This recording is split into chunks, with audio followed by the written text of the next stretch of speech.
السلام عليكم ورحمة الله وبركاته. إن الحمد لله نحمده ونستعينه ونستغفره ونعوذ بالله من شرور أنفسنا ومن سيئات أعمالنا. من يهده الله فلا مضل له ومن يضلل فلا هادي له.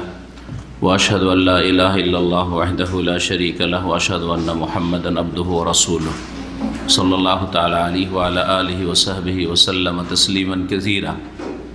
أما بعد. মহান আল্লাহ রব্বুল আলমিনের যাবতীয় প্রশংসা, যে আল্লাহ রব্বুল আলমিন যাকে ইচ্ছা মনোনীত করেন ভালো কাজের জন্য। এইভাবে আল্লাহ রব্বুল আলমিনের মনোনয়ন প্রত্যেকটি ব্যক্তি বা প্রত্যেক সৃষ্টি সম্পর্কে হয়েছে। আল্লাহ রব্বুল আলমিন সমস্ত আম্বিয়া রসুলগণকে মনোনীত করেছেন, বাছাই করেছেন, আর তারপরে প্রত্যেক নবী রসুলের সাথী সঙ্গীদেরকে, সহচরদেরকে আল্লাহ রাব্বুল আলামিন মনোনীত করেছেন। যে নসিবটা আমাদের হয় নাই। জি হ্যাঁ, তো রাসূলুল্লাহ সাল্লাল্লাহু আলাইহি ওয়াসাল্লামের যারা সাহাবায়ে কেরাম, তাদেরকে আল্লাহ মনোনয়ন করেছেন। এটি আল্লাহ রাব্বুল আলামিনের বিশেষ অনুগ্রহ, যেটা আপনি পাইনি বা অন্যরা পাইনি। এইরকমই আল্লাহ রাব্বুল আলামিন মনোনীত করেছেন সাহাবায়ে কেরামদের মধ্যে একদলকে, যারা সাবেকিন আউয়ালিন ছিলেন, প্রথম সারির অগ্রণী ছিলেন। তারা আগে ভাগে ইসলামের কথা শুনতেই, তৌহিদ সুন্নাতের কথা শুনতে, ভালো কথা শুনতেই তারা সাদরে গ্রহণ করেছে। তো আমাদের ধারাবাহিক আলোচনা চলছে সিরাতুন নবীর। এই বছরে 1441 হিজরি, আজকে 27শে সফর 1441 হিজরি, পর্ব নম্বর 12। বিষয়বস্তু গত সপ্তাহের বা তার আগের সপ্তাহে যে বিষয়টি নিয়ে আলোচনা করেছি সেটা হচ্ছে সাহাবায়ে কেরামরা যারা প্রথম নবী করিম সাল্লাল্লাহু আলাইহি ওয়াসাল্লামের দাওয়াত শুরু হওয়ার সাথে সাথে ইসলাম গ্রহণ করেছিলেন, যাদেরকে সাবেকিন আউয়ালিন বলা হয়। অগ্রগামী বা প্রথম সারির অগ্রণী, যারা প্রথমখানেই যারা ইসলাম গ্রহণ করেছিলেন, তাদের আলোচনা চলছিল। মোটামুটি 10 জনের কথা আমাদের আলোচনা এসছে। 9 নম্বরে উল্লেখ করেছিলাম তালহা বিন ওবাইদুল্লাহ রাদিয়াল্লাহু তাআলা আনহুর কথা। এদের অধিকাংশ আবু বকর সিদ্দিক রাদিয়াল্লাহু তাআলা আনহুর দাওয়াতের মাধ্যমে তারা আকৃষ্ট হয়েছে, আর তারপরে তাদেরকে নিয়ে হাজির করেছেন আবু বকর সিদ্দিক রাদিয়াল্লাহু তাআলা রাসূলুল্লাহ সাল্লাল্লাহু আলাইহি ওয়াসাল্লামের কাছে, আর তারপরে তারা ইসলাম গ্রহণ করেছেন। 10 নম্বরে যার নাম আসে তিনি হচ্ছেন এই উম্মতের আমিন। এই উম্মতের আমিন বলে উপাধি বা লাকাব দিয়েছেন রাসূলুল্লাহ সাল্লাল্লাহু আলাইহি ওয়াসাল্লাম। আবু ওবাইদা আমের ইবনুল জাররাহ প্রসিদ্ধ নাম হচ্ছে। কুনিয়াতে তিনি পরিচিতি লাভ করেছেন আবু ওবাইদা ইবনুল জাররাহ। বাপের নাম আল জাররাহ, আর তার আসল নাম ছিল আমের। নবী সাল্লাল্লাহু আলাইহি ওয়াসাল্লাম এই সাহাবী সম্পর্কে বলেছেন, প্রত্যেক উম্মতের একজন করে আমিন রয়েছে, আমানতদার রয়েছে। ও আমিন ও হাজিহিল উম্মা আবু ওবাইদা ইবনুল জাররাহ।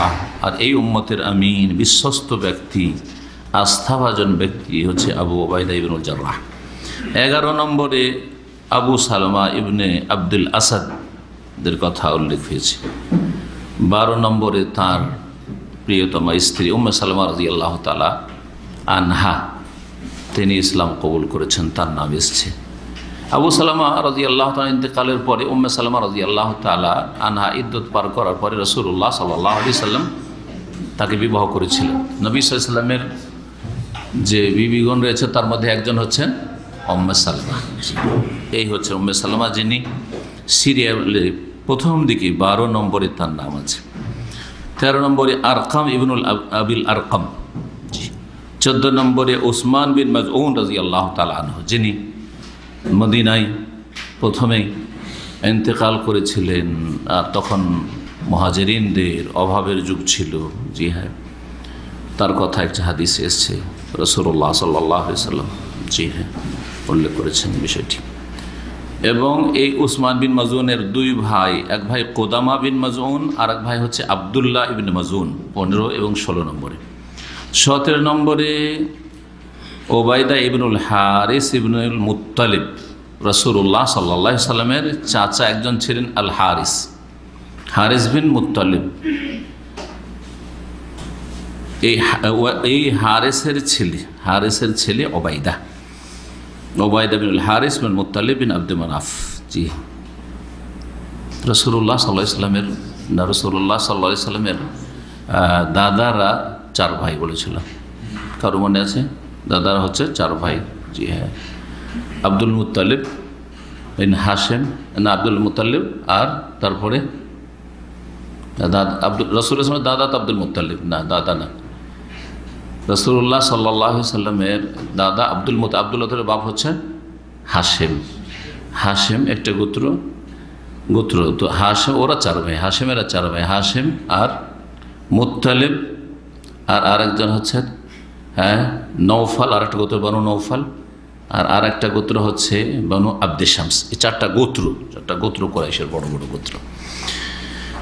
তো একটা গোত্র হচ্ছে বনু মুত্তালিবের গোত্র। এই মুত্তালিবের ছেলে হারিস, আর হারিসের ছেলে ওবায়দা, আর আরেকজন আছেন আবু ওবায়দা ইবনুল হারিস, রাসূলুল্লাহ চাচাতো ভাই, যিনি বদরের যারা শহীদ হয়েছিলেন তাদের একজন। জি, সব কাছাকাছি নাম। তা 18 নম্বরের নাম এসছে সাঈদ ইবনে যায়েদ ইবনে আমর ইবনে নুফাইল। জি, ইনি হচ্ছেন কেউ বলতে পারেন? মাশাআল্লাহ। 10 নম্বরে আশরা মুবাশশারার মধ্যে যার নাম এসছে। জি, একজন সাদ বিন আবি ওয়াক্কাস, আরেকজন সাঈদ। জি, সাদ আর সাঈদ। তো ইনি হচ্ছেন সাঈদ ইবনে যায়েদ ইবনে আমর ইবনে নুফাইল। জি, ইনি ছিলেন উমর রাদিয়াল্লাহু তাআলার বোন ফাতেমার স্বামী, মানে উমর রাদিয়াল্লাহু তাআলার ভগ্নিপতি। জি হ্যাঁ, এনার ক্ষেত্রে ঘটনা রয়েছে, যখন শুনতে পেলেন ওমর রাদিয়াল্লাহু তাআলা কুফরের অবস্থায় যে আমার ঘরেই তো ইসলাম ঢুকে গেছে, আমার বোন ইসলাম কবুল করেছে, ভগ্নিপতি ইসলাম কবুল করেছে, তো তাদেরকে এসে মারধর করেছিলেন। তারপরে অন্তরটা নরম হয়ে গেল। তার ঘটনা রয়েছে, ইনশাআল্লাহ সময় আসবে। কিছু কোরআনের আয়াত তেলাওয়াত করে যখন শোনানো হইল, তখন অন্তরটা নরম হয়ে গেল, আর ছটপট করতে লাগলো, আর বললো যে আইনা মোহাম্মদ, আইনা রাসূলুল্লাহ, কোথায় আছে মোহাম্মদ, আমাকে জানিয়ে দাও। তোমাকে জানানো হবে না, তুমি দুশমন, তোমাকে জানানো হবে না। যাই হোক, মানে বলছে না, ভালো করে বলছে, আমাকে বলো, আমাকে নিয়ে চলো এখানে। আল্লাহু আকবার। তো মানুষ অনেক সময় যে বড় কট্টর থাকে, সে বড় আবার কি হয়ে যায়, আপন হয়ে যায়, এরকমটা মানুষের প্রকৃতি। তো ইনি হচ্ছেন ওই সাঈদ ইবনে যায়েদ ইবনে আমর ইবনে নুফাইল। তার স্ত্রী 19 নম্বরে ফাতেমা বিনতুল খাত্তাব, ওমর ইবনে খাত্তাব, আর ইনি হচ্ছেন ফাতেমা বিনতুল খাত্তাব, উখত ওমর ইবনে খাত্তাব, ওমর রাদিয়াল্লাহু তাআলার বোন। 20 নম্বরের নাম এসছে খাব্বাব বিনুল আরাত। জি, খাব্বাব বিনুল আরাত, দুর্বল, গরিব মানুষ, অসহায় মানুষদের বেশি জুলম অত্যাচার চলেছে মক্কায় কাফেরদের। তার মধ্যে ইনি একজন, যেমন বেলাল, আম্মার, সুহাইব, এদের জুলম অত্যাচার চলেছে, ঠিক তেমনই খাব্বাবের উপর চরম অত্যাচার চলেছিল মক্কার নেতাদের আর যারা প্রভাবশালী তাদের, জালেমদের।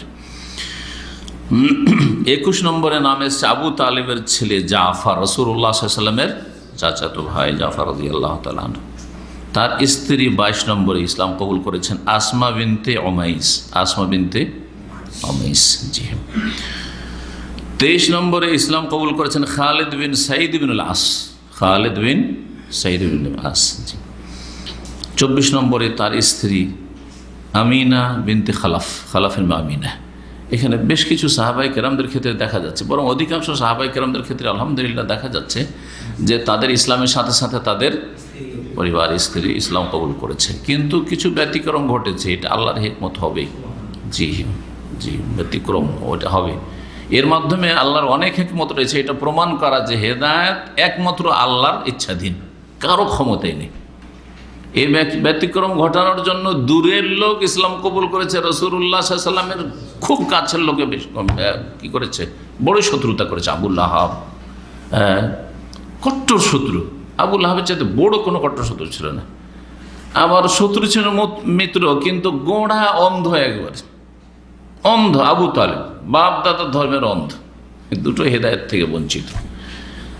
তো যতই আপনি কারো সাথে দুনিয়ার খাতির মহব্বত করেন, আত্মীয় স্বজনদের সাথে দুনিয়ার খাতিরই তো মহব্বত, কারণ একটা রক্ত সম্পর্ক আছে, একটা ভালোবাসা, প্রাকৃতিক মহব্বত সবার আছে। কিন্তু আপনি চাইলে হেদায়েত করতে পারবেন না যদি আল্লাহ না চান। এর মাধ্যমে তৌহিদ শেখানো হয়েছে। সবচেয়ে বড় যে জিনিসটা শেখানো হয়েছে সেটা হচ্ছে তৌহিদ, আল্লাহর একত্ব, মানে কুদরত, ক্ষমতা, অন্তরের মালিকানা, সব কিছু আল্লাহর হাতে। রুবুবিয়াত, তৌহিদের রুবুবিয়াত, এগুলি আল্লাহর কাজ, এগুলো কোনো মানুষের কাজ না। যদি কোনো মানুষের কাজ হইতো তো মোহাম্মদ রাসূলুল্লাহ সাল্লাল্লাহু আলাইহি ওয়াসাল্লামের এই কাজটি হইতো, যে তিনি যাকে ইচ্ছা হিদায়াত করবেন। আল্লাহ এই জন্য বলছেন, ইন্নাকা লা তাহদি মান আহবাবতা, তুমি যাকে ভালোবাসো তাকে হিদায়াত করতে পারবে না। ওয়ালাকিন্না আল্লাহ ইয়াহদি মান ইয়াশা, আল্লাহ যাকে চাইবেন তার জন্য আপনি ওসিলা হইতে পারেন। খুব বেশি আপনাকে ওসিলা বলা যেত, আপনার মাধ্যমে সে সঠিক রাস্তা পেয়েছে, কিন্তু আসলে হিদায়াত আল্লাহর পক্ষ থেকে নিয়ামত।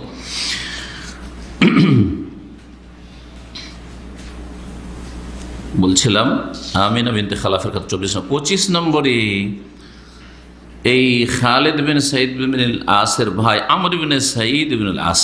জি। 26 নম্বরে হাতিব বিন হারিস, তার স্ত্রী 27 নম্বরে ফাতিমা বিনতুল মুজাল্লিল। আর এই হাতিবের ভাই হাত্তাব ইবনুল হারিস, তার স্ত্রী ফুকাইহা বিনতে ইয়াসার 29 নম্বরে। তারপরে এই হাত্তাব ইবনুল হারিসের ভাই আবার মামার ইবনুল হারিস, এরা কয়েক ভাই সব। তা আর এরা সব কয়েক ভাই, 30 নম্বর পর্যন্ত যে আছে কয়েকজন, এরা সব ভাই। জি, এরা সব ভাই। জি হ্যাঁ, দেখেন হাতিব ইবনুল হারিস 26 নম্বরে, হাত্তাব ইবনুল হারিস আর তাদের স্ত্রীরা, আর তারপর মামার ইবনুল হারিস, এরা 3 ভাই একসাথে ইসলাম গ্রহণ করেছে।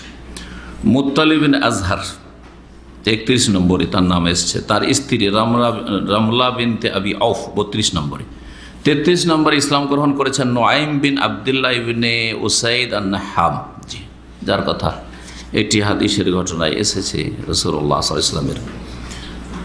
বলছেন হাউলাই কুল্লুহুম কুরাশিয়ুন, এরা সকলেই কুরাইশ বংশের অন্তর্ভুক্ত।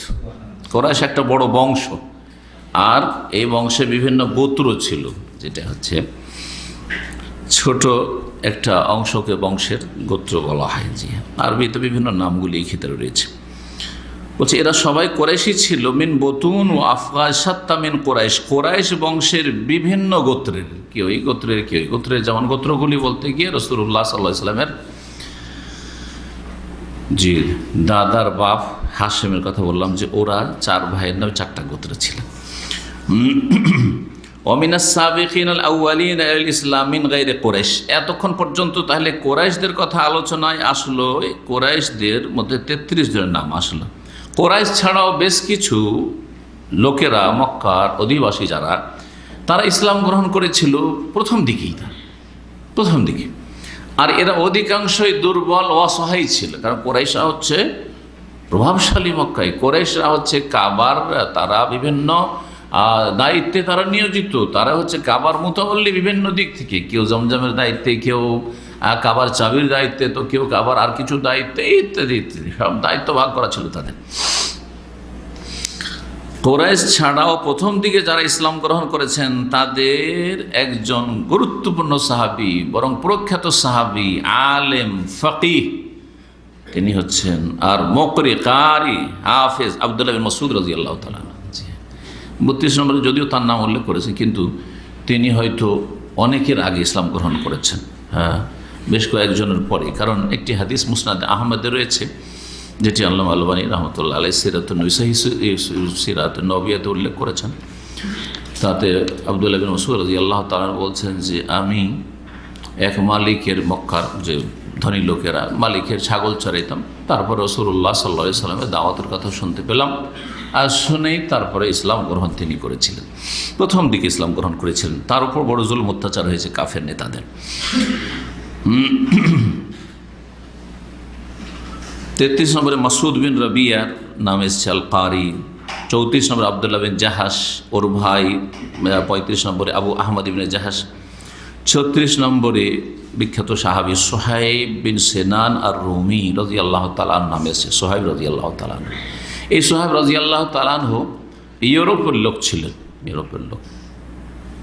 কোনো যুগে তাদের পূর্বপুরুষ আরব দেশ থেকে ইউরোপে চলে যায়, আর তারপরে ইউরোপ থেকে আসে, এই জন্য তাকে রুমি বলা হয়।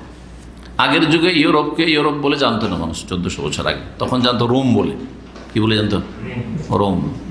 দুটো পৃথিবীতে বড় শক্তি ছিল, একটা হচ্ছে রোমান শক্তি বর্তমান ইউরোপ, আর একটা হচ্ছে পার্সিয়ান শক্তি, পারস্য শক্তি।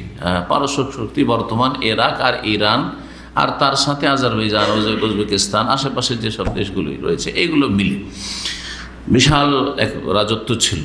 সেটা এখন ফারেস, পারস্য দেশ বা ইরান এগুলো ছোট হয়ে গেছে তুলনামূলক, আর প্রত্যেকটি দেশেরও ছোট হয়েছে। ভারত উপমহাদেশ কত বড় ছিল, চিন্তা করেন যে ভারত কত বড় ছিল। একেবারে বার্মা থেকে শুরু করে বর্তমান ভারত, পাকিস্তান, আফগানিস্তানের কাছাকাছি সব এলাকা সব ভারত, নেপাল ভারতই ছিল। বরং এক সময় শ্রীলঙ্কা সেটাও ভারতের অন্তর্ভুক্ত ছিল, ভারতই সেটাকে হিন্দ বলা হতো। এই জন্য আদম আলী ইসলাম সম্পর্কে যে রিওয়ায়াতগুলি রয়েছে, আদম আলী ইসলামকে কোথায় নামানো হয়েছিল, যদি এগুলো মানে বিশ্বাসও করা যাবে না, আবার অবিশ্বাসও করা যাবে না। মানে একবারে বিশ্বাস করবেন না ওহির মতো, আর অবিশ্বাস করবেন না কারণ হতে পারে। জি হ্যাঁ, যেগুলো কোরআন এবং হাদিস বিরোধী নয় কিন্তু বর্ণিত হয়েছে আগের কিতাবাদিতে, সেগুলি সম্পর্কে এই নবী সাল্লাল্লাহু আলাইহি ওয়াসাল্লামের একটি কিন্তু দিক নির্দেশনা, লা তুসাদ্দিকু আহলাল কিতাবে ওয়ালা তুকাজ্জিবুহুম। আহলে কিতাব মানে আগের যারা কিতাব ধারণকারী, তারা যদি কিছু বর্ণনা করে কিসসা কাহিনী, তাহলে সেটা বিশ্বাসও করিও না, আর সেটাকে ওয়ালা তোকে মিথ্যা মনে করো। হতে পারে সত্য, তো গুনাহগার হবে তুমি, এটা সত্যকে অস্বীকার করে। হতে পারে মিথ্যা, আর তুমি বিশ্বাস করে নিলে। এই জন্য যেসব কিচ্ছা কাহিনী, নমরুদের কিচ্ছা কাহিনী, আর আপনার ওই নমরুদের নাম কোনো হাদিসে নেই আর কোরআনে নেই, তারপরে বিশেষ করে সাদ্দাদের বেহেশতি, এগুলো জি হ্যাঁ শোনা কথা, হইতে পারে ও নাও হইতে পারে, কিন্তু বিশেষ করে সাদ্দাদেরটা না হওয়ারই সম্ভাবনা বেশি। কথা বোঝা গেছে? তো এইরকম জালিয়াতি মেলা কিচ্ছা কাহিনী রয়েছে, আর আমাদের দেশের জাল কিচ্ছাগুলি বেশি মানুষরা জানে আর শোনেছে। তো তিনি ছিলেন রোম দেশের। মদিনায় আমাদের বড় একজন শেখ ছিলেন, যার হাদিসে পাণ্ডিত্য এবং হাদিসে তার মর্যাদা আল্লামা নাসিরুদ্দিন আলবানী রহমতুল্লাহ আলাইহির পরে। জি, অনেক পাণ্ডুলিপি তার লাইব্রেরিতে পাওয়া যেত, যেটা আল্লামা নাসিরুদ্দিন আলবানী তার কাছ থেকেও কপি করে নিয়েছেন। মদিনা ইউনিভার্সিটি ধার করে তার লাইব্রেরি থেকে পাণ্ডুলিপি কপি করে নিয়েছেন।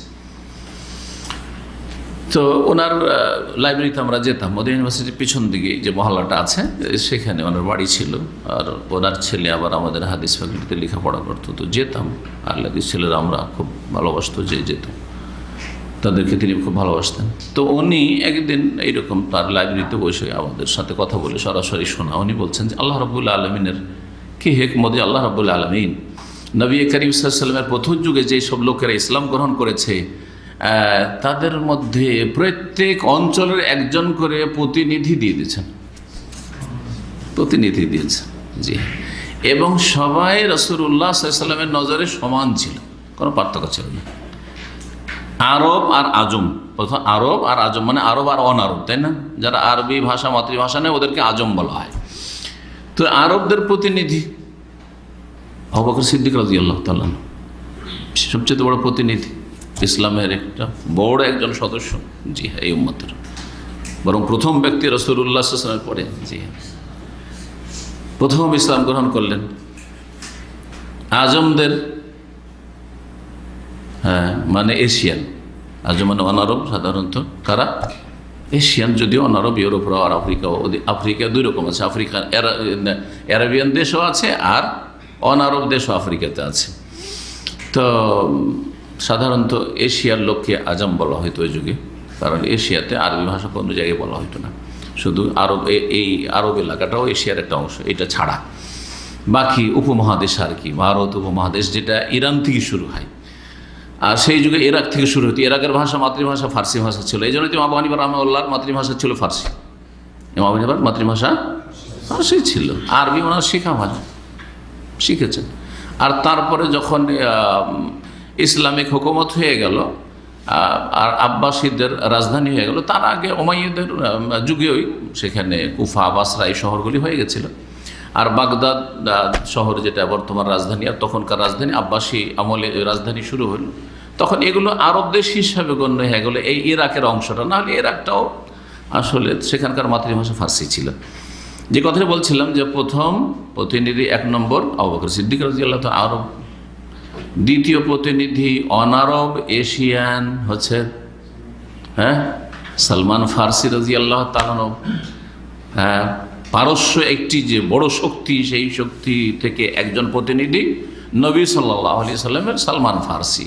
ইসলামের তলাশে যে কত কষ্ট করে হককে পেয়েছেন তার চমৎকার ঘটনা রয়েছে ইসলাম কবুল করার আর ইসলামের তলাশের জন্য যে সফর। অনেক বড় সেই পারস্যের ধর্মগুরুর ছেলে, সুখের আর ভোগবিলাসের সামগ্রী শেষ ছিল না তার বাড়িতে, সব ছেড়ে রাতের অন্ধকারে বাপকে ছেড়ে পালিয়ে চলে এসছে খালি ইসলামের তলাশে। জানতে পেরে যে শেষ নবী আসতে যাচ্ছেন, তো এটা এইদিকে না অন্য দিকে যায়, ওই দিকেই যায়। কোন এক সময় ইনশাআল্লাহ সালমান ফার্সি রাদিয়াল্লাহু ইসলামের কথা বর্ণনা করে সুবহানাল্লাহ যদি আপনি মন দিয়ে পড়েন তো আপনার অন্তর সুবহানাল্লাহ নরম হয়ে যাবে। আল্লাহু আকবার। হকের তলাশে মানুষ কত কষ্ট করে আর করেছে। তৃতীয় ব্যক্তি ইউরোপের প্রতিনিধি। প্রথম যুগে মহাদেশ কয়টা ছিল? এশিয়া মহাদেশ, আর আফ্রিকা মহাদেশ, আর ইউরোপ মহাদেশ। অস্ট্রেলিয়া আমেরিকা পরে আসলো। আমরা ছোটোকালেও মহাদেশ তিনটি এটি পড়েছি আমরা, জি। আর তারপরে আমেরিকার নাম আসলো আর অস্ট্রেলিয়ার নাম আসলো। তো ইউরোপের প্রতিনিধি ছিল রাসূলুল্লাহ সাল্লাল্লাহু আলাইহি ওয়াসাল্লামের এই সুহাইব রুমি রাদিয়াল্লাহু তাআলা।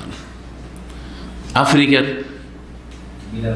বেলাল হাবশী রাদিয়াল্লাহু তাআলা, হাবশা আবিসিনিয়ার লোক, আফ্রিকার লোক।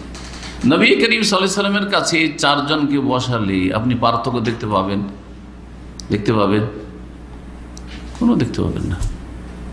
যেটা আপন, এটা পর, এটা হচ্ছে আমার স্বজাতি, এটা বিজাতি, এটা দেশি, এটা বিদেশি, এটা আমার ভাষাভাষী, এটা আমার ভাষাভাষী নয়, এইসব ছিল।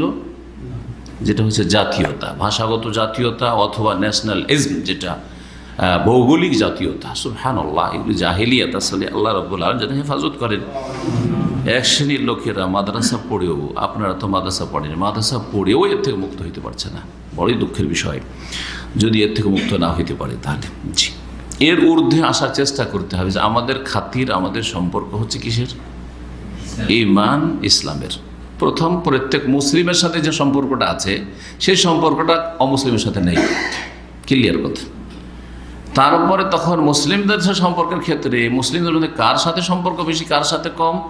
যার তৌহিদটা খুব সুন্দর আছে আর যার সুন্নাহটা ঠিক আছে, যে শিরক থেকে মুক্ত, বেদাত থেকে মুক্ত, তার সাথে অন্যদের অন্য মুসলিমদের তুলনায় যারা বেদাতে জড়িয়ে আছে অথবা শিরকে জড়িয়ে তাদের তুলনায় তুলনাই চলে না, তাদের সাথে আলাদা একটা সম্পর্ক আছে।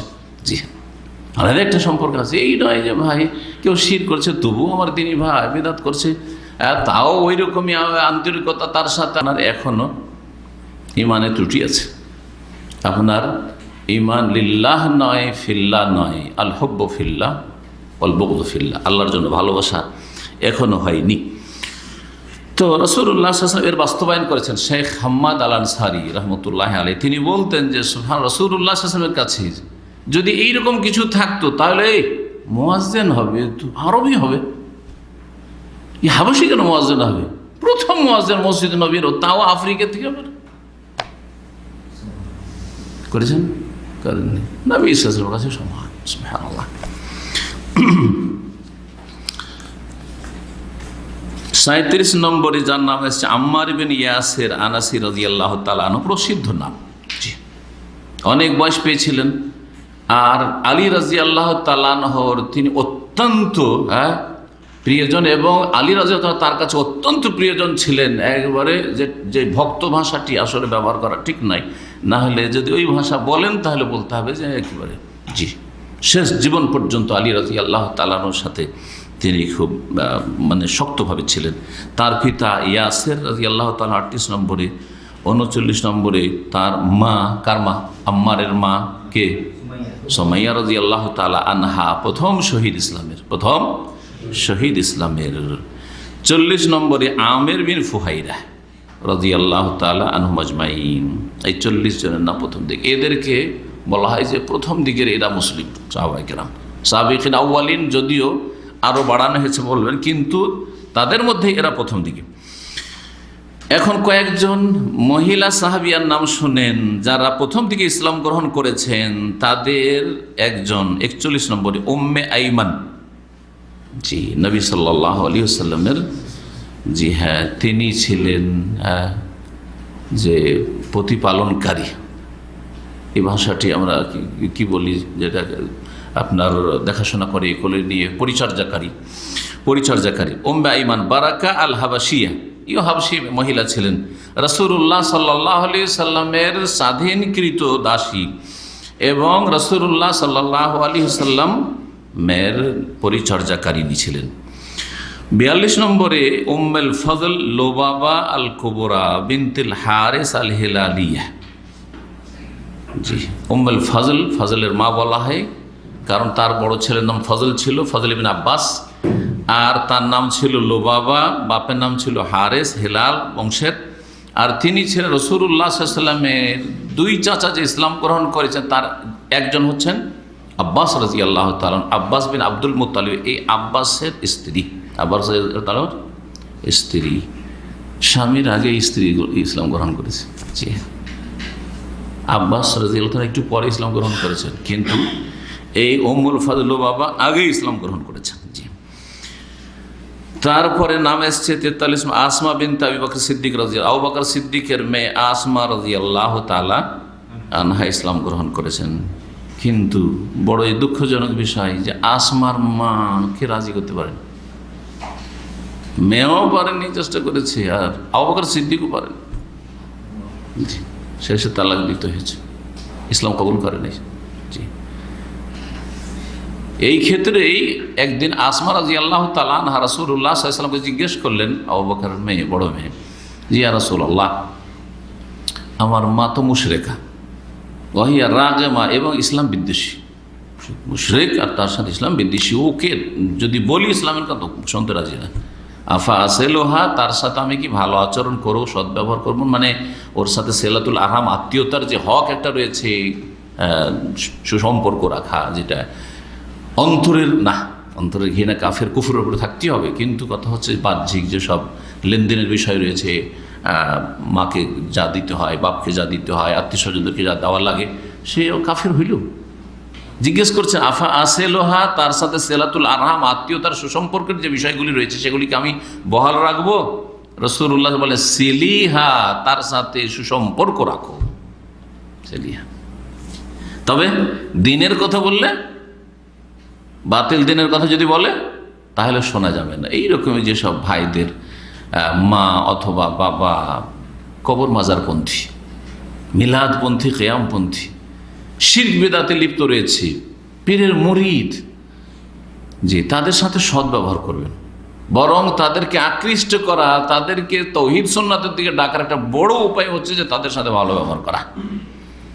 কিন্তু যখন ধর্মীয় বিষয় আসবে, যে একটা ভোজ ভাজ করবো, তোর মা মারা গেছে, টাকা পাঠা, 1 পয়সা না, ইসলামের ক্ষেত্রে কোনো ছাড় দেওয়া যাবে না। কিন্তু এখন বলবে যে চিকিৎসা আছে, তোর মায়ের বা আমার চিকিৎসা আছে, বা আর তোর ভাইয়ের চিকিৎসা আছে, এত টাকা পাঠা, অবশ্যই পাঠা, পারলে পাঠাবে। সিলাতুল আরহাম দেখলেন, চিকিৎসার জন্য খেতে পাচ্ছেন না, বাড়ি ঘর নাই, অভাব আছে, অন্য কিছু প্রয়োজন আছে, আপনি দেন। কিন্তু বাতিল ধর্ম পালনের জন্য আপনি সহযোগিতা করবেন, সেটা হারাম। জি হ্যাঁ, ফালা তুতিহম, আল্লাহ বলছেন যে যারা শিরক করে তাদের কখনো কথা শুনবে না। কিন্তু সূরা লোকমানে ওয়াসাহিবহুমা ফিদ দুনিয়া মারুফা, দুনিয়াতে তাদের সাথে ভালো আচরণ করো। বলছেন শেখ সফিউর রহমান মুবারকপুরী রহমতুল্লাহ আলাইহি, যে এই যে প্রায় 43 জনের নাম আসলো, এদেরকে বলা হয় সাবেকিন আউয়ালিন। সাবেকিন যার অগ্রগামী, আর যাদের অগ্রণী ভূমিকা ছিল, হ্যাঁ, প্রথম সারির এবং অগ্রণী বা যারা অগ্রগামী ছিল ইসলামের ক্ষেত্রে।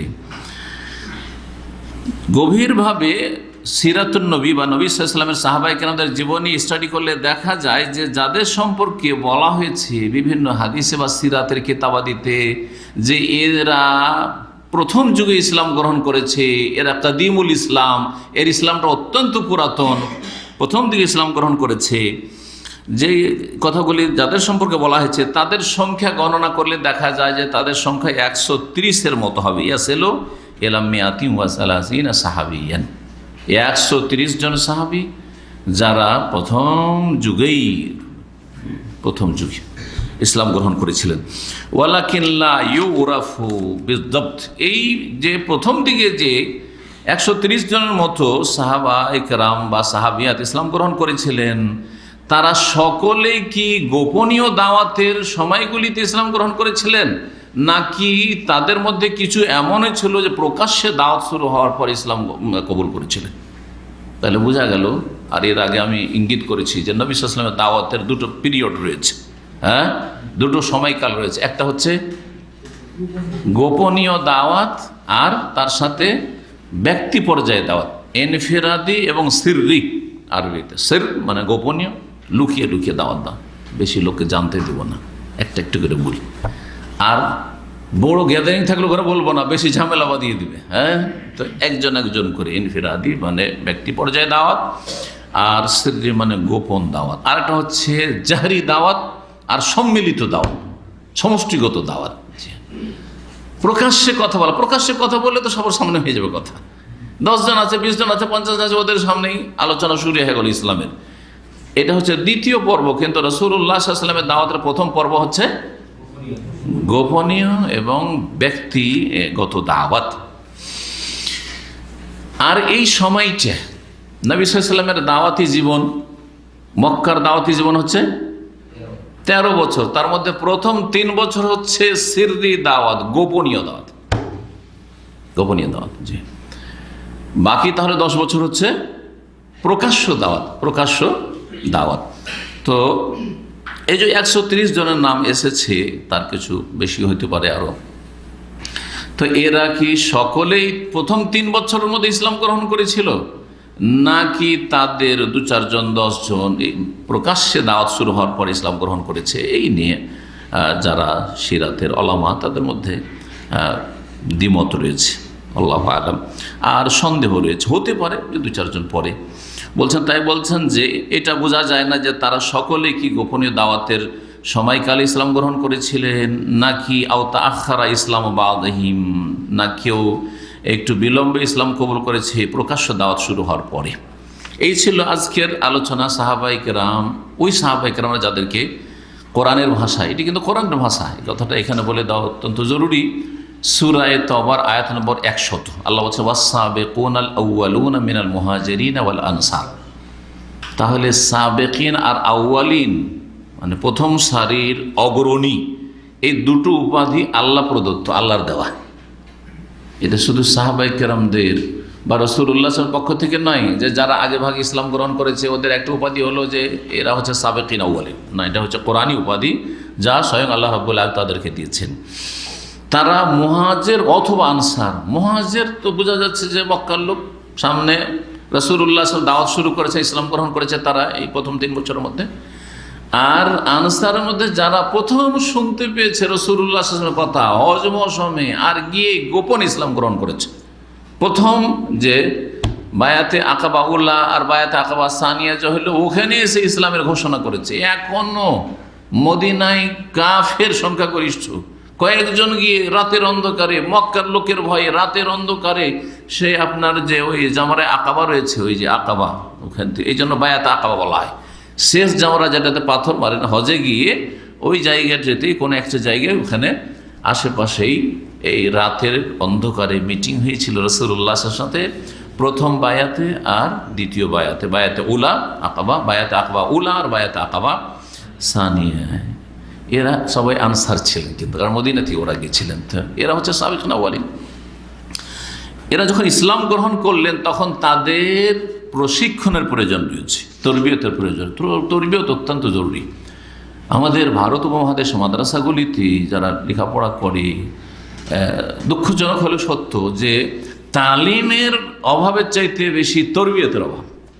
তালিমের অভাব নাই, অনেক জায়গায় তালিম যথেষ্ট আছে। জি, তালিম আছে, হেফজখানার ব্যবস্থা আছে, কেরাত তাজবিদ শেখার ব্যবস্থা আছে, আলেম বানাবার কওমি বা যেগুলো বেসরকারি মাদ্রাসা আছে ওগুলোকে কওমি বলা হয়, আর আলিয়া মাদ্রাসা আছে। তাহলে শিক্ষা প্রতিষ্ঠানের অভাব নেই। আর অনেকে আলহামদুলিল্লাহ এলেমও শিখছে, ভালো এলেম রাখে, কিন্তু তরবিয়ত হচ্ছে যেটা শিখেছেন ওইটার উপর আমল করা, এটার অভাব। তো যারা নতুন নতুন ইসলাম গ্রহণ করবে তাদের ক্ষেত্রে এই বিষয়টি অত্যন্ত গুরুত্বপূর্ণ। একটা লোকে কালেমা পড়িয়ে দিলেন আর তারপরে তার তরবিয়ত হলো না, আপনি কি মনে করছেন তার ইসলামটা টিকসই হবে? সম্ভাবনা খুবই কম। এই জন্য প্রত্যেকটা ইসলামিক সেন্টারে, আর বিশেষ করে আমাদের ইসলামিক সেন্টারে প্রথম 3 মাস তাদের জন্য প্রশিক্ষণের ব্যবস্থা রয়েছে। কিন্তু অধিকাংশ নিউ মুসলিম সময় দেয় না, আসে না, অথবা দিতে পারে না। সেখানে আমাদের করণীয় কিছু নেই, আমাদের করণীয় কিছু নেই। ইসলাম গ্রহণ করলেও তার জন্য স্পেশাল ব্যবস্থা আছে। আসো, স্পেশাল তাদেরকে সময় দেওয়া হবে। আর এখানে এসে এটাকে বলা হয় দাওরাত তামহিদিয়া। আমাদের ইসলামিক সেন্টারগুলির ভাষা, বা বিশেষ করে আমাদের ইসলামিক সেন্টারের ভাষা বলে দাওরাত তামহিদিয়া, মানে প্রাথমিক কোর্স। এই কোর্সে আকীদা সম্পর্কে জানবে, আর কানুল ঈমান, আর কান ইসলাম। তারপরে সালাতের তরিকাটা শিখবে। জি হ্যাঁ, রমজান আসছে, সিয়াম শিখবে কিছুটা কমপক্ষে। যাকাত সম্পর্কে একটা আইডিয়া আসবে, ছোটোখাটো সামান্য হইলেও। তাহারা, তার আগে পবিত্রতা, ওযু আর গোসল আর তায়াম্মুম, এগুলো সম্পর্কে জ্ঞান হাসিল হবে, কারণ জরুরি জিনিস। তো এগুলো জরুরি জিনিস। এগুলো না শিখিয়ে শুধু কালমা পড়িয়ে দিলেন আর তারপরে ছেড়ে দিলেন, তো লাভ কী হবে? জানে না সালাতের গুরুত্ব, জানে না তাহারাত, ওযু, গোসল কখন ফরজ হয় আর কি করতে হয়, কিছু জানে না। তো তরবিয়ত অত্যন্ত জরুরি। মাদ্রাসায় যে এলেমটা দিলেন সেটার যদি প্র্যাকটিস না করানো হয়, তরবিয়ত প্রশিক্ষণ না দেওয়া হয়, যেটাকে বাংলার একটা ভাষা আছে যেটা হিন্দুরাই বেশি ব্যবহার করে, সেটা হচ্ছে শিক্ষার সাথে দীক্ষা। শিক্ষার সাথে দীক্ষা অত্যন্ত জরুরি। আজকাল শিক্ষা আছে কিন্তু দীক্ষা নেই। স্কুল কলেজে শিক্ষা আছে কিন্তু দীক্ষা তো মোটেই নেই। তালিম আছে, তরবিয়ত নেই আরবি ভাষায়। শিক্ষা আছে, প্রশিক্ষণ নেই।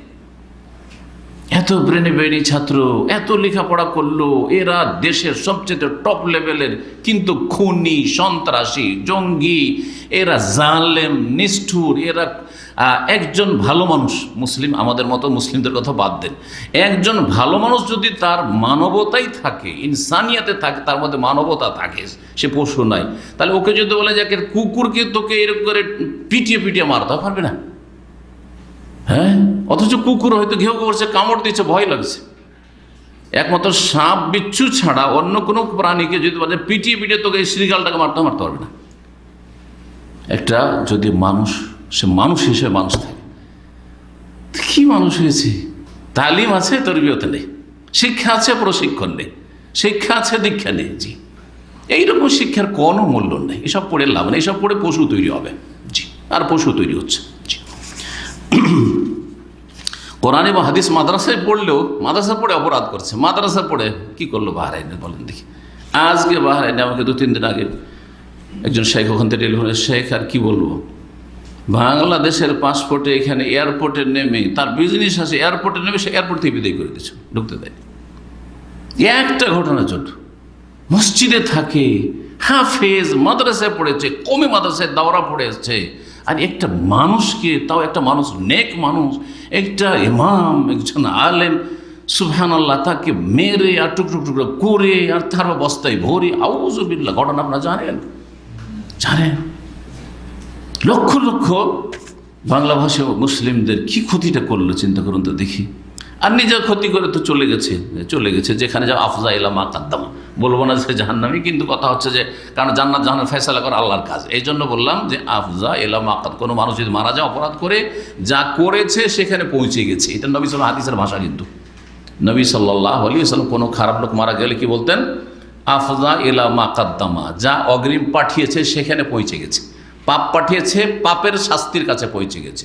নেকি পাঠিয়েছে, নেকির পারিতোষিকের কাছে পৌঁছে গেছে। নেকির যে বিনিময় বদলা রয়েছে জান্নাত, সেখানে পৌঁছে গেছে। আফজা ইলা মা কাদ্দাম, খুব ভালো কথা এটা কিন্তু। জি, তো এটা খুব জরুরি আসলে। ছেলে মেয়েদের ক্ষেত্রে যদি তালিমের সাথে তরবিয়ত না দিতে পারেন তো অমানুষ পয়দা হবে, অমানুষ পয়দা। দেখেন, বাপ মাকে সম্মান করে না, বাপ মাকে বৃদ্ধাশ্রমে যেতে হচ্ছে কেন?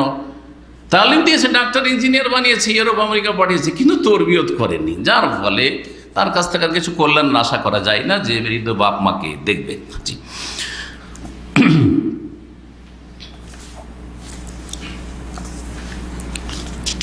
তো এই একটি বিষয়ে বলছেন যে রাসূলুল্লাহ সাল্লাল্লাহু আলাইহি ওয়াসাল্লামের কাছে ওহী আসতে থাকলো, আর সাহাবায়ে কেরামদেরকে তরবিয়ত দিতে থাকলেন। আর এর আগে যে আয়াতগুলি নাজিল হয়েছে এই সম্পর্কে 2টো পর্বের কথা আলোচনায় এসছে। একটা হচ্ছে সূরা আলাকের প্রথম 5টি আয়াত, আর একটা হচ্ছে সূরা মুদ্দাসসিরের প্রথম কয়েকটি আয়াত। আর তারপরে তৃতীয় পর্বে যেই সূরার কথা বা আয়াতগুলির কথা উল্লিখিত হয়েছে সেটা হচ্ছে ওহী নাযিল হয়েছে সূরাতুল ফাতিহা, সূরা ফাতিহা। কোরআনে কারীমের প্রথম হচ্ছে সূরা ফাতিহা তরতিবের ক্ষেত্রে, বিন্যাসের ক্ষেত্রে, কিন্তু অবতরণের ক্ষেত্রে জি হ্যাঁ ইউকাল ইন্না আউওয়ালা মা নাযালা বা'দাহা হিয়া সূরাতুল ফাতিহা। এই দুটো পর্বের পরে তৃতীয় পর্বে সূরা ফাতিহা নাযিল হয়েছে। সূরা ফাতিহা অত্যন্ত গুরুত্বপূর্ণ। গোটা কোরআনে কারীমে যে বিষয়গুলি নিয়ে আলোচিত হয়েছে বা আলোচনা হয়েছে সেই বিষয়গুলি সংক্ষিপ্ত সূরা ফাতিহাতে আছে। সহজ ভাষায় যেটা বললাম, সূরা ফাতিহাতে তাই আছে যেটা গোটা কোরআনে কারীমে আছে। জি হ্যাঁ, এই জন্য সেটাকে উম্মুল কোরআন বলা হয়। উম্মুল কোরআন মানে কোরআনের মূল বা কোরআনের মা, কোরআনের আসল। জি, সূরা ফাতিহাতে আল্লাহর প্রশংসা রয়েছে, সূরা ফাতিহাতে দোয়া রয়েছে, সূরা ফাতিহাতে কোরআনে কারীম এবং ইসলামের যে মুখ্য লক্ষ্য উদ্দেশ্য সব কিছু বর্ণনা হয়েছে। এখানে আল্লাহর আসমা সিফাত রয়েছে, আল্লাহ রাব্বুল আলামিনের কাজের কথা রয়েছে, রুবুবিয়াতের কথা রয়েছে, আল্লাহ রাব্বুল আলামিনের উলুহিয়াত ইবাদতের কথা রয়েছে। তার মানে তাওহীদ যে 3 প্রকার সূরা ফাতিহাতে আছে। শেখ সালেহ ফওজান হাফিজাহুল্লাহ তাআলার একটি কিতাব কোরআনে কারীমে তাওহীদ, কেউ পড়েছেন? পড়েনি না? জি হ্যাঁ, মুশকিল এটা। বাংলায় অনুবাদ আমি করেছি, আর এখান থেকে অন্তত 5-10 হাজার, মিনিমাম 5,000, 10,000, কখনো 5,000 ছাপে, কখনো 10,000 ছাপে। একবার যদি ছেপে থাকে তো কমপক্ষে 5,000 ছেপেছে, ছেপে ফ্রি বিতরণ হয়েছে। কিন্তু ভাইরা করেন কি, কিতাব নিয়ে গিয়ে খুব আগ্রহী অন্যের হেদায়েতের জন্য, অন্যকে দেওয়ার জন্য দেশে পাঠিয়ে দেয়। তো সে অনেক কিতাব নিয়েছিলাম, সব দেশে পাঠিয়ে দিচ্ছি। জি, তো দেশের লোকের এত হিতাকাঙ্ক্ষী যে নিজে কিছু রাখেন না, সব পাঠিয়ে দেয় যে ওরা পড়ুক আর হেদায়েত হোক। জি, এটা হচ্ছে বর্তমান অবস্থা, তিক্ত বাস্তবতা যেটাকে বলা। আর যদি থাকেও তো আপনার সেলফে সাজানো আছে। আপনার কাছে কিছু কিতাব আছে অনেক ভাইদের কাছে, কিন্তু সাজানো আছে। কিতাবটা পড়েছেন, সময় হয় না, কি করব, সুন্দর করে সাজানো আছে, মাশাআল্লাহ। জি, এ হলো অবস্থা বর্তমান। এই মোবাইলের ফিতনার যে পরিণতি, কুফল, তার একটা এটা যে কিতাব পড়া শেষ হয়ে গেছে। কিতাব পড়া শেষ হয়ে গেছে, আর কিতাব পড়া শেষ হয়ে গেছে মানে এলেম উঠতে শুরু হয়েছে, এলেম উঠতে শুরু হয়েছে মানে কিয়ামত কাছে এসছে।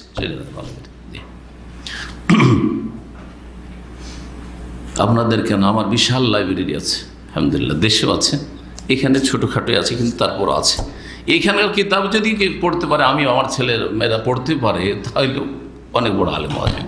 এইটি পড়ে যদি মুখস্থ করা যায়, কিন্তু পড়ার সময় নেই, এত ব্যস্ততার জিন্দেগি, পড়ার সময় নেই। জি, যেটা করবেন একটা হবে, যদি আপনাকে যে প্রশ্ন করছে হোয়াটসঅ্যাপে, আমাকে বলছে আমার কথা, এটির উত্তর দিই, তো ওইটা ছাড়া আর কিছু করা যাবে না।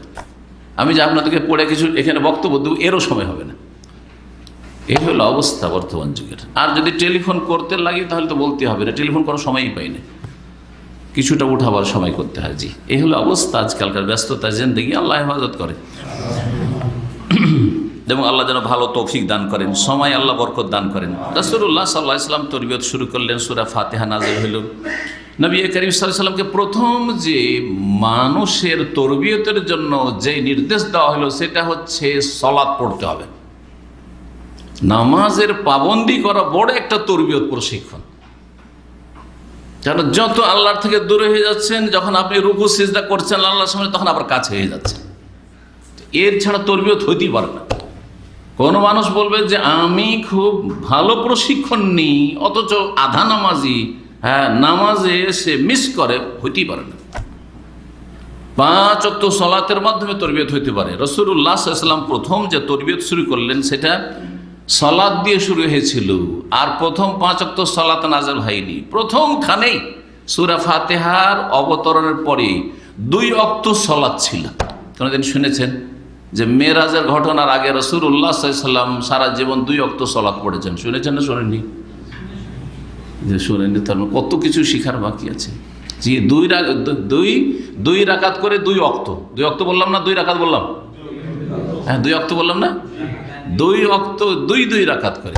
জি, আর কোরআনের কিন্তু দলিল আছে, কোরআনে বেশ কিছু আয়াত আছে, সকাল এবং সন্ধ্যায় আল্লাহর জিকির করো, সকাল সন্ধ্যায় আল্লাহ তসবিহ করে, এরকম কতগুলি আয়াত আছে, আছে না? জি। বিল আশি ওয়াল ইবকার। জি। তো প্রথম দিকে 2 রাকাত করে নামাজ সকালে, 2 রাকাত নামাজ হচ্ছে বিকেলে। জিবরাইল আলাইহিস সালাম এই নামাজ নিয়ে অবতরণ করলেন। রাসূলুল্লাহ সাল্লাল্লাহু আলাইহি সাল্লাম তাদেরকে উযু শিখালেন, সালাত শিখালেন। যখন নামাজ শুরু হয়েছে তার মানে নামাজের আগে কি শিখতে হবে? অজু। তাহলে অজুও কিন্তু মক্কাতে শুরু হয়েছে। তাহারাত কত গুরুত্বপূর্ণ, কারণ তাহারাত যেহেতু পূর্ব শর্ত পবিত্র, অজু আর গোসল হচ্ছে পূর্ব শর্ত কিসের জন্য? সালাতের জন্য, নামাজ পড়ার জন্য। সুতরাং যখনই সালাত শুরু হয়েছে তখনই অজুর শিক্ষা দিয়েছে রাসূলুল্লাহ সাল্লাল্লাহু আলাইহি ওয়াসাল্লাম। সুতরাং একজন মুমিনের পূর্ণ লক্ষণ হচ্ছে বা ভালো লক্ষণ হচ্ছে কি? পূর্ণ পবিত্রতা। ভালোভাবে পাক পবিত্র থাকা হচ্ছে একজন মুমিনের লক্ষণ। সবসময় পাক পবিত্র থাকার চেষ্টা করবেন। আর অজু হচ্ছে সালাতের শর্ত। সালাতের বাইরে যেগুলো আর জরুরি সেটা শর্ত, আর সালাতের ভিতরে জরুরি যেটা ফরজ সেটা হচ্ছে রুকুন, তারপরে ওয়াজিব। জি। আর বাকিগুলি হচ্ছে সুন্নাত। মনে রাখবেন সালাতের সাথে সংশ্লিষ্ট যে মাসাইলগুলি রয়েছে, ফিকহি মাসাইল, আমি কিন্তু সংক্ষেপে বলে দিলাম। শর্ত, শুরুতুস সালাহ, আরকানুস সালাহ, ওয়াজিবাতুস সালাহ আর সুনানুস সালাহ। এই 4টা যদি মনে থাকে তো সালাত আপনার সুন্দরভাবে জানা হয়ে যাবে এবং সালাত সম্পর্কে আপনার ভালো একটা জ্ঞান আসবে যে কোনটা কেমন গুরুত্ব রাখে আর কোনটাকে কিভাবে করা উচিত, আর কোন ক্ষেত্রে সহজ সিজদা আর কোন ক্ষেত্রে সহজ সিজদা দিয়েও কাজ হবে না, আর কোন ক্ষেত্রে সহজ সিজদা লাগবে না।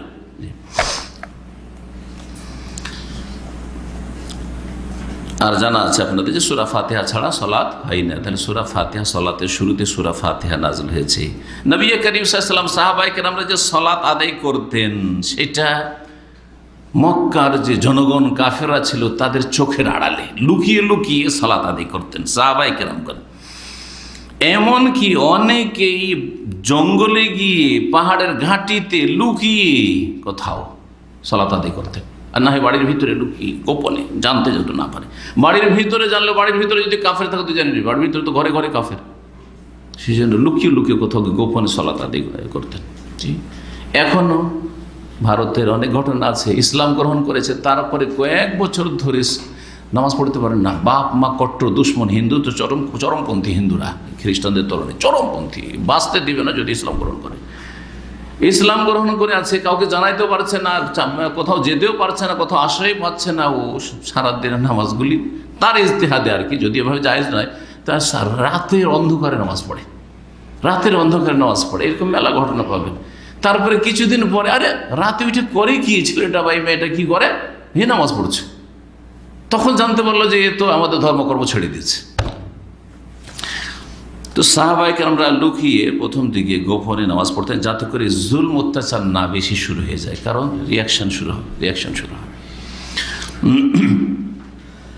প্রথম দিকে নবী করিম সাল্লাল্লাহু আলাইহি ওয়াসাল্লাম আর বেশি কিছু শিখাতেন না সাহাবায়ে কেরামদেরকে। তাহলে সালাত, তাওহীদ, আর শিরক থেকে সতর্ক করা, কুসংস্কার থেকে সতর্ক করা, এগুলো ছিল। আর তার সাথে সাথে আত্মার পরিশুদ্ধি, তাজকিয়া নফস, মানুষের আত্মাকে পাক করতে হবে, আখলাক চরিত্রকে পাক করতে হবে, নিজেকে ভালো হওয়ার চেষ্টা করতে হবে, নিজেকে গঠন করার চেষ্টা করতে হবে, মানুষের মতো মানুষ হইতে হবে, মাকারিমুল আখলাক চরিত্রবান হইতে হবে। এসব কথা শিখাতে রাসূলুল্লাহ সাল্লাল্লাহু আলাইহি ওয়াসাল্লাম, এবং এগুলো যেন উৎসাহিত করার জন্য জান্নাতের কথা বর্ণনা করতেন, জান্নাতের কথা আসতো। আর এগুলো থেকে কেউ দূরে সরে যদি যায়, তাওহীদ থেকে দূরে সরে যায়, শিরকে লিপ্ত হয় অথবা চরিত্রহীন হয়ে যায়, তো তাদের জন্য জাহান্নামের শাস্তি রয়েছে, সেজন্য জাহান্নামের কথা বলতেন। তাহলে জান্নাতের কথা বলে আর জাহান্নামের কথা বলে কি করতেন?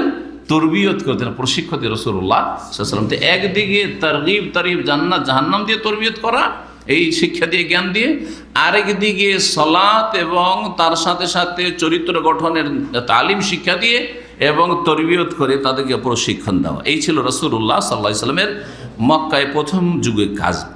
এবং এসব বিষয়ের জন্য মাঝে মাঝে উপদেশ দিতে রাসূলুল্লাহ সাল্লাল্লাহু আলাইহি ওয়াসাল্লাম নির্জনে তাদেরকে।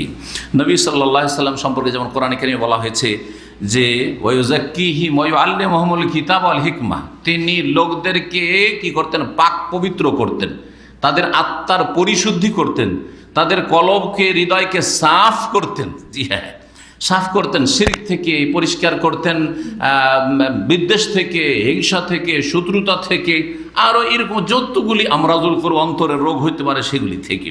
ওয়াই আল্লাহুল কিতাব আল হেকমা, এবং কিতাব এবং হেকমতের জ্ঞান দিতেন। কিতাব হচ্ছে আল কোরআন, আর হেকমা হচ্ছে কোরআনে কারীমের ব্যাখ্যায় শরীয়তের বিধিবিধানে যা রাসূলুল্লাহ বলতেন অথবা করতেন, অর্থাৎ হাদিস বা সুন্নাহ।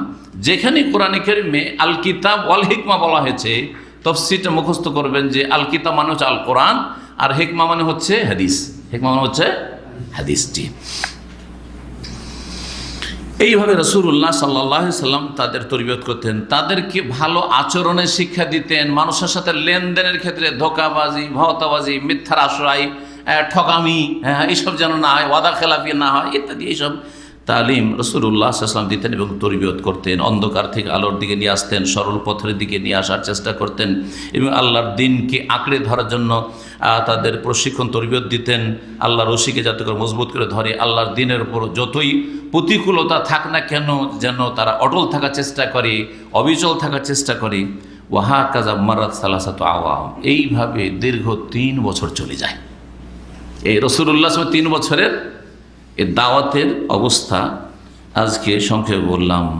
কিন্তু এই 3 বছর হয়ে যাওয়া সত্ত্বেও মাত্র কিছু লোকই ইসলাম গ্রহণ করেছে। ব্যক্তি পর্যায়ে ইসলামের দাওয়াত দেওয়া সম্ভব হয়েছে, সমষ্টিগতভাবে ইসলামের দাওয়াত দেওয়া সম্ভব হয়নি। ইয়া আইয়ুহান নাস কুলু লা ইলাহা ইল্লাল্লাহ তুফলিহু, এটা বলা সম্ভব হয়নি। হে মানব সকল, হে জাতির লোকেরা, হে আমার বংশধর, তোমরা লা ইলাহা ইল্লাল্লাহ বলো, তাহলে পরিত্রাণ পেয়ে যাবে। এইটা বলা সম্ভব হয়নি, এটা বলা সম্ভব হয় না। জি, কি কষ্ট করেছেন নবী করিম সাল্লাল্লাহু আলাইহি সাল্লাম মানব জাতির কল্যাণের জন্য, আপনার আমার সবার কল্যাণের জন্য। সুবহানাল্লাহ, রাহমাতুল্লিল আলামিন। লাম ইয়াজহার বিহা আন-নবী সাল্লাল্লাহু আলাইহি ওয়াসাল্লাম ফিল মাজামি ওয়াল নওয়াদি, কোনো মাহফিলে, কোনো অনুষ্ঠানে, কোনো জায়গায় লোকজন বসে আছে, লোকের সমাগম, সেখানে কখনো প্রকাশ্যে ইসলামের দাওয়াত দেননি, চুপ থেকেছেন। তবে মাধ্যম দিয়ে দিয়ে কাফেররা জেনে গেছিল যে মুহাম্মদ নতুন কিছু নিয়ে এসেছে, সাল্লাল্লাহু আলাইহি ওয়াসাল্লাম কিছু নিয়ে এসছে, আর আমাদের ধর্মের বিপরীত কোনো ধর্মের কথা শেখাচ্ছে, এতটুকু জেনে গেছিল। তবে নবী করিম সাল্লাল্লাহু আলাইহি ওয়াসাল্লাম প্রথম দিকে নেগেটিভ কিছু কথা বলতেন না, শুধু লা ইলাহা ইল্লাল্লাহ এতটুকুই, যে এগুলো শিরক, এতটুকু। কিন্তু যেমন বেশ কিছু আয়াত রয়েছে, যে আয়াতগুলিতে এই যে আলেহা বাতিল মাবুদগুলি, এগুলো যে কোনো কাজেরই না, কথা আছে না নেই কোরআনে কারীমে? মাসাইল্লাযিনা ইত্তাখাযু মিন দুনিল্লাহি আউলিয়া, আল্লাহকে বাদ দিয়ে যারা অন্য উপাস্যকে ধরেছে বা পৃষ্ঠপোষক ধরেছে, কামাসালিল আনকাবুত, তাদের দৃষ্টান্ত উপমা হচ্ছে মাকড়সার জালের মতো।